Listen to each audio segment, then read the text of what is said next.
ఓం శాంతి 10/6/2025 సాకార ఈశ్వరీయ మధుర మహావాక్యాలు. మధురమైన పిల్లలారా, మీరు శ్రీమతమును అనుసరిస్తూ అందరికీ సుఖమునివ్వాలి. శ్రేష్టంగా ఇతరులను శ్రేష్టంగా చేసేందుకు మీకు శ్రేష్ట మతం లభిస్తుంది. ప్రశ్న: దయా హృదయులైన పిల్లల హృదయంలో ఏ అల వస్తుంది? వారు ఏం చేయాలి? జవాబు: దయా హృదయులైన పిల్లల మనస్సులో మేము గ్రామానికి వెళ్ళి సేవ చెయ్యాలి అని అనిపిస్తుంది. ఈ రోజుల్లో పాపం మనుషులు చాలా దుఃఖంలో ఉన్నారు. వారి వద్దకు వెళ్ళి విశ్వంలో పవిత్రత, సుఖశాంతుల దైవీ స్వరాజ్యము స్థాపన అవుతూ ఉంది. ఇది అదే మహాభారత యుద్ధం.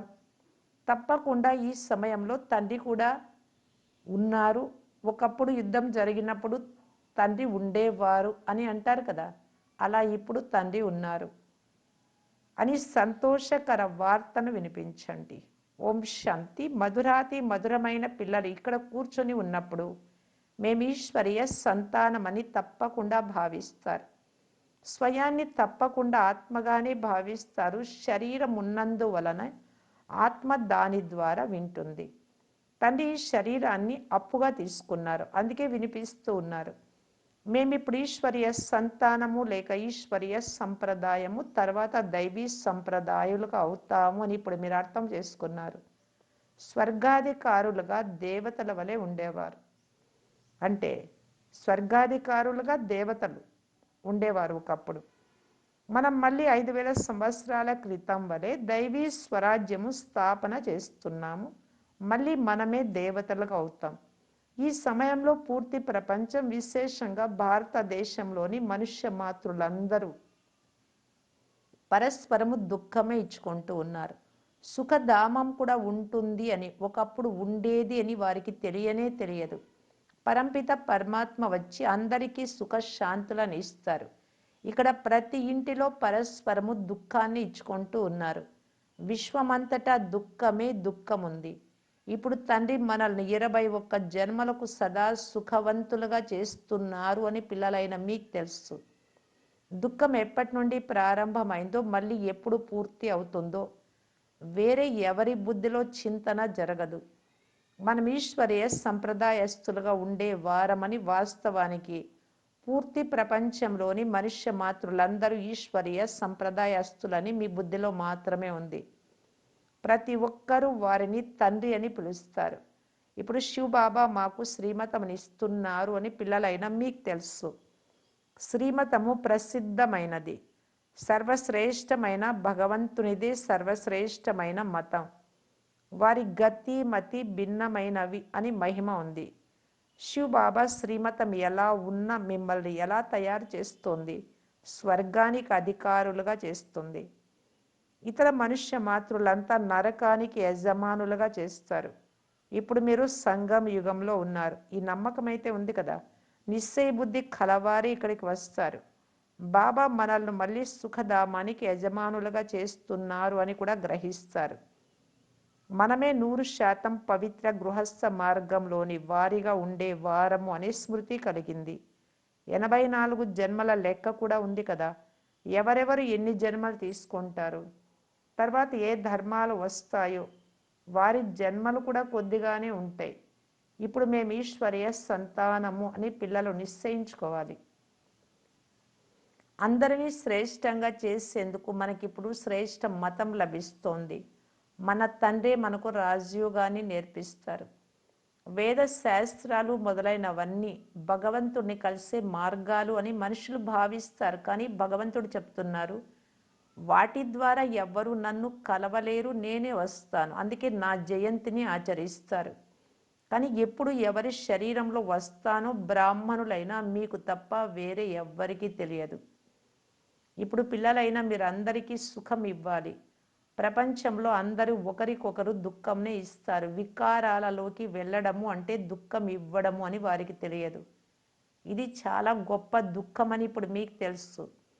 పవిత్రంగా ఉండే కుమారిని అపవిత్రం చేస్తారు. నరకవాసిగా చేసేందుకు ఎంత ఆడంబరంగా ఉత్సవం అంటే మ్యారేజ్ చేస్తారు. ఇక్కడ అలాంటి హడావిడి ఆడంబరాల మాటే లేదు. మీరు చాలా శాంతిగా కూర్చొని ఉన్నారు. అందరూ సంతోషిస్తారు. విశ్వమంతటిని సదా సుఖవంతంగా చేస్తారు. మీరు శివశక్తుల రూపంలో గౌరవింపబడుతున్నారు. మీ ఎదుట లక్ష్మీ నారాయణలకు కూడా ఏమాత్రం మహిమ లేదు మీతో పోలిస్తే.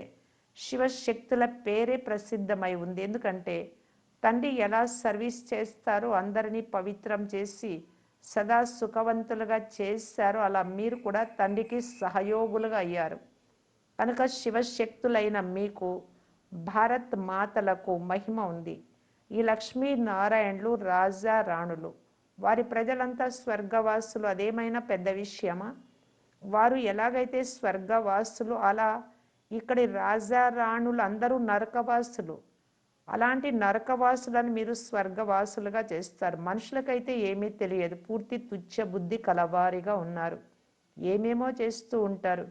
ఎన్ని యుద్ధాలు మొదలైనవి చేస్తారు. ప్రతి విషయంలో దుఃఖమే దుఃఖం ఉంది. సత్యుగంలో ప్రతి విషయంలో సుఖమే సుఖం ఉంది. ఇప్పుడు అందరికీ సుఖంనిచ్చేందుకే బాబా శ్రేష్ఠ మతమునిస్తారు. శ్రీమత్ భగవాను వాచ అని మహిమ కూడా ఉంది. శ్రీమతము మనుష్య వాచ కాదు. సత్యుగంలో దేవతలకు మతంనిచ్చే అవసరమే ఉండదు. ఇక్కడ మాత్రమే మీకు శ్రీమతం లభిస్తుంది. తండ్రితో పాటు మీరు కూడా శివశక్తులు అని గాయనం చేయబడతారు. ఇప్పుడు మళ్ళీ ఆ పాత్రను ప్రాక్టికల్గా అభినయిస్తూ ఉన్నారు. ఇప్పుడు తండ్రి చెప్తున్నారు, పిల్లలైన మీరు మనస వాచ కర్మణ అందరికీ సుఖమునే ఇవ్వాలి. సుఖధామానికి మార్గాన్ని చూపించాలి. ఇదే మీ కర్తవ్యం. శరీర నిర్వహణ కొరకు వ్యాపారాలు మొదలైనవి చేయాల్సి వస్తుంది. ఉద్యోగం ఇలాంటిది. సాయంకాల సమయంలో దేవతలు విహారానికి భూ ప్రదక్షిణ చేస్తారు. అంటే భూమిపైకి వస్తారు, భూమి వైపుకు వచ్చి అటు ఇటు తిరుగుతారు, ఇలా అంటారు. ఇప్పుడు దేవతలకి ఇక్కడికి ఎక్కడి నుండి వస్తారు? కానీ ఈ సమయాన్ని శుద్ధమైనదని అంటారు. ఈ సమయంలో అందరికీ తీరిక కూడా లభిస్తుంది. పిల్లలైన మీరు నడుస్తూ, తిరుగుతూ, లేస్తూ, కూర్చుంటూ స్మృతి చెయ్యాలి. ఏ దేహధారికి చాకిరీ మొదలైనవి చెయ్యరాదు. అంటే ఇతరులకు సేవలు చేయకూడదు. తండ్రి ద్రౌపది పాదాలు ఒత్తినట్లు మహిమ ఉంది. అలసట పోగొట్టినట్లు. దీని భావాన్ని అర్థం చేసుకోవాలి. ఇది స్థూలంగా కాళ్ళు వత్తే విషయం కాదు. బాబా వద్దకు వృద్ధులు మొదలైన వారెందరో వస్తారు. భక్తి చేస్తూ చేస్తూ అలసిపోయారు అని బాబాకు తెలుసు. అర్ధకల్పం ఎన్నో ఎదురు దెబ్బలు తిన్నారు కదా, కావున ఈ కాళ్ళు ఒత్తారు అన్న పదాన్ని వారు తీసుకున్నారు. కృష్ణుడు కాళ్ళు ఎలా ఒత్తగలడు? అదేమైనా శోభిస్తుందా? మీరు కృష్ణుడిని కాళ్ళు ఒత్తనిస్తారా?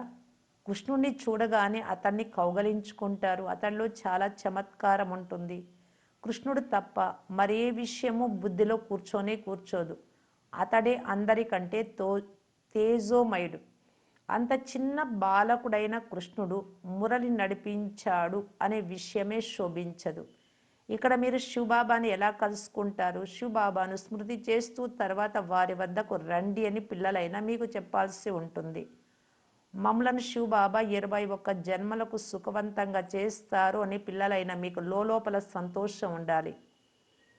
ఇటువంటి తండ్రికి మీరు సమర్పణమైపోవాలి. లౌకికంలో సుపుత్రులుగా ఉండే వారిపై తండ్రి బలిహారం అవుతాడు. ఎందుకంటే వారు తండ్రి కోరికలన్నీ పూర్తి చేస్తారు. మరికొందరు తండ్రిని కూని కూడా చేయిస్తారు. ఇక్కడ మీరు అత్యంత ప్రియమైన వారిగా అవ్వాలి. ఎవ్వరికి దుఃఖమునివ్వరాదు. దయాస్వరూప పిల్లల హృదయంలో పల్లె పల్లెకు వెళ్ళి సేవ చెయ్యాలి అని ఉంటుంది. ఈ రోజుల్లో పాపం వారు చాలా దుఃఖంలో ఉన్నారు. విశ్వంలో పవిత్రత, సుఖ శాంతుల దైవీ రాజ్యం స్థాపన అవుతూ ఉంది అని సంతోషకరమైన వార్తను వారికి వినిపించండి. ఇది అదే మహాభారత యుద్ధం. ఆ సమయంలో తప్పకుండా తండ్రి కూడా ఉన్నారు. ఇప్పుడు కూడా తండ్రి వచ్చి ఉన్నారు. బాబా మనలను పురుషోత్తములుగా చేస్తున్నారు అని మీకు తెలుసు. ఇది పురుషోత్తమ సంగమ యుగం. మనము పురుషోత్తములుగా ఎలా అవుతామో మీకు తెలుసు. మీ లక్ష్యం ఏమిటి అని మిమ్మల్ని ఎవరైనా అడుగుతారు. మనుషుల నుండి దేవతలుగా అవ్వడము అని చెప్పండి. దేవతలు ప్రసిద్ధి చెందినవారు దేవతల భక్తులుగా ఉన్న వారికి అర్థం చేయించాలి అని తండ్రి చెప్తున్నారు. మొట్టమొదట శివుడిని భక్తి చేశారు. మీరే. తర్వాత దేవతలను భక్తి చేశారు కనుక మొట్టమొదట శివుని భక్తులకు అర్థం చేయించండి, నన్ను స్మృతి చేయమని. శివబాబా చెప్తున్నారు అని వారికి చెప్పండి. శివుణ్ణి పూజిస్తారు కానీ వారు పతిత పావనుడైన తండ్రి అని వారికి తెలియదు. భక్తి మార్గంలో ఎంత మోసపోతారో, ఎన్ని ఎదురు దెబ్బలు తింటారో చూడండి. శివలింగాన్ని ఇంట్లో కూడా పెట్టుకోవచ్చు, ఇంట్లోనే పూజించవచ్చు. మరి అమర్నాథ్, బద్రీనాథ్ మొదలైన యాత్రలకు వెళ్ళే అవసరమేముంది? అయితే భక్తి మార్గంలో మనుషులు తప్పకుండా ఎదురు దెబ్బలు తినాల్సి ఉంది. మీరు వాటి నుండి విడిపించాలి. మీరు శివశక్తులు, శివుడికి కుమారులు. మీరు తండ్రి నుండి శక్తి తీసుకుంటారో అది కూడా స్మృతి ద్వారానే లభిస్తుంది. వికర్మలు వినాశనం అవుతాయి. పతిత పావనులు తండ్రి కదా. స్మృతి ద్వారానే మీరు వికర్మాజిత్తులుగా పావనంగా అవుతారు. అందరికీ ఈ మార్గాన్ని తెలపాలి. ఇప్పుడు మీరు రాముడి వారిగా అయ్యారు. రామరాజ్యంలో సుఖం ఉంటుంది, రావణ రాజ్యంలో దుఃఖం ఉంటుంది. భారతదేశంలోని ఇంతగా పూజలు జరిగే చిత్రాలు ఉన్నాయి, అనేక మందిరాలు ఉన్నాయి. కొందరు హనుమంతుని పూజారులు, కొందరు ఇంకొకరి పూజారులు. దీనిని అంధవిశ్వాసం అని అంటారు. ఇంతకుముందు మేము కూడా అంధులుగా ఉండే వారము అని ఇప్పుడు మీకు తెలుసు. బ్రహ్మ విష్ణు శంకరులు ఎవరో ఏమిటో బ్రహ్మకు కూడా ఇంతకు ముందు తెలియదు. పూజ్యులుగా ఉన్న వారే పూజారులుగా అయ్యారు. సత్యుగంలో పూజ్యులు, ఇక్కడ పూజారులు. బాబా ఎంతో బాగా అర్థం చేయిస్తారు. పూజ్యులు సత్యుగంలో ఉంటారని మీకు తెలుసు. ఇక్కడ ఉండేదే పూజారులు కనుక వారు పూజలే చేస్తారు. మీరు శివశక్తులు. ఇప్పుడు మీరు పూజ్యులు కాదు, పూజారులు కాదు. తండ్రిని మర్చిపోకండి. ఇది సాధారణ తనువు కదా. ఇందులో అత్యంత ఉన్నతమైన భగవంతుడు వస్తారు. మీరు తండ్రిని మీ వద్దకు రమ్మని ఆహ్వానిస్తారు. బాబా రండి, మేము చాలా పతితులుగా అయిపోయాం. పాత పతిత ప్రపంచంలోకి, పతిత శరీరంలోకి వచ్చి మమ్మలను పావనంగా చెయ్యండి అని పిల్లలు ఆహ్వానిస్తారు. ఇక్కడ పావనులు ఎవ్వరూ లేరు. పతితులందరినీ తప్పకుండా పావనంగా చేసి తండ్రి తీసుకెళ్తారు కదా. కావున అందరూ శరీరమును వదలాల్సి ఉంటుంది. మనుషులు ఎప్పుడైనా శరీరాన్ని వదిలితే ఎంతగానో దుఃఖపడతారు. మీరు సంతోషంగా వెళ్తారు. ఎవరు శివబాబాని ఎక్కువగా స్మృతి చేస్తారో చూస్తాము అని ఇప్పుడు మీ ఆత్మ రేస్ చేస్తుంది. శివబాబా స్మృతిలో ఉంటూ ఉంటూ శరీరాన్ని వదిలితే ఎంతో సౌభాగ్యం. నావ ఆవల తీరానికి చేరిపోతుంది. ఇలా పురుషార్థం చెయ్యండి అని బాబా అందరికీ చెప్తున్నారు. సన్యాసులలో కూడా కొందరు అలాంటి వారు ఉంటారు. బ్రహ్మతత్వంలో లీనమయ్యేందుకు అభ్యాసం చేస్తారు. చివరిలో అలా కూర్చొనే శరీరాన్ని వదిలేస్తారు. నిశ్శబ్దం ఆవరిస్తుంది, స్తబ్దత ఏర్పడుతుంది. సుఖమైన రోజులు మళ్ళీ వస్తాయి. అందుకే బాబా మీ వద్దకు రావాలి అని మీరు పురుషార్థం చేస్తారు. మిమ్మలను స్మృతి చేస్తూ చేస్తూ మా ఆత్మ పవిత్రమైనప్పుడు మీరు మమ్మలను మీ జతలో తీసుకెళ్తారు. ఇంతకుముందు కాశీ కల్వట్, కత్తుల బావిలో పడి కాశీలో ప్రాణత్యాగం చేసే ఆచారం. చాలా ప్రీతితో బలి అయ్యేవారు. మేము ముక్తులైపోతామని భావించేవారు. ఇప్పుడు మీరు బాబాను స్మృతి చేస్తూ శాంతిధామానికి వెళ్తారు. మీరు తండ్రిని స్మృతి చేస్తారు. ఈ స్మృతి బలము ద్వారా పాపాలు అంతమవుతాయి. వారు నీటి ద్వారా మా పాపాలు కట్ అయ్యాయి అని నీటిలో మునిగితే ముక్తి లభిస్తుంది అని భావిస్తారు. ఇప్పుడు బాబా చెప్తున్నారు, ఇవేవి కాశీ కలవట్టు కానీ, కత్తుల బావిలో దూకడం కానీ, గంగా స్నానం ఇవేమి యోగ బలము కాదు. పాపాలకు శిక్షలు అనుభవిస్తూ వెళ్ళి జన్మ తీసుకుంటారు. మళ్ళీ క్రొత్తగా పాపాల ఖాతా ప్రారంభమవుతుంది. కర్మ, అకర్మ, వికర్మల గుహ్యగతని బాబా కూర్చొని అర్థం చేయిస్తారు. రామరాజ్యంలో కర్మలు అకర్మలుగా అవుతాయి. రావణ రాజ్యంలో కర్మలు వికర్మలుగా అవుతాయి. అక్కడ ఏ వికారాలు మొదలైన ఉండవు. మధురాతి మధురమైన పుష్పాల వంటి పిల్లలకు బాబా మనకు అన్ని యుక్తులు, అన్ని రహస్యాలు అర్థం చేయిస్తున్నారు అని తెలుసు. తండ్రిని స్మృతి చేయడమే ముఖ్యమైన విషయం.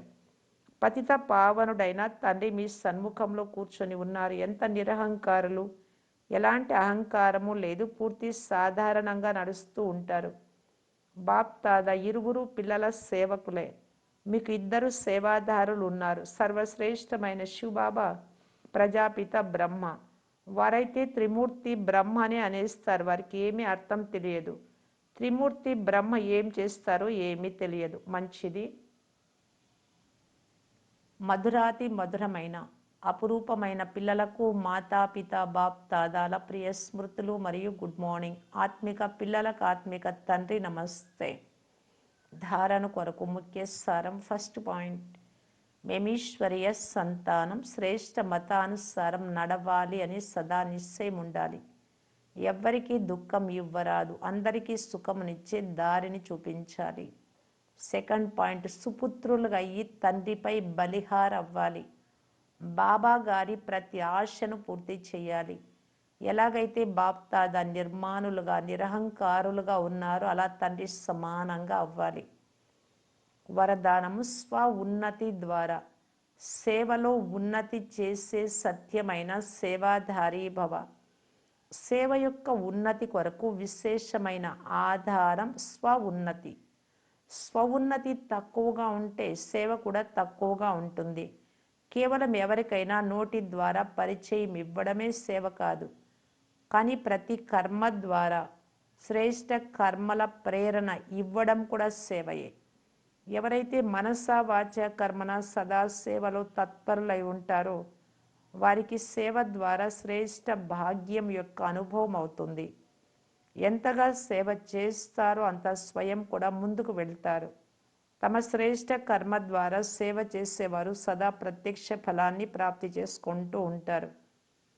స్లోగన్, సమీపంగా వచ్చేందుకు ఆలోచించడము, మాట్లాడడం మరియు చేయడం సమానంగా చేసుకోండి.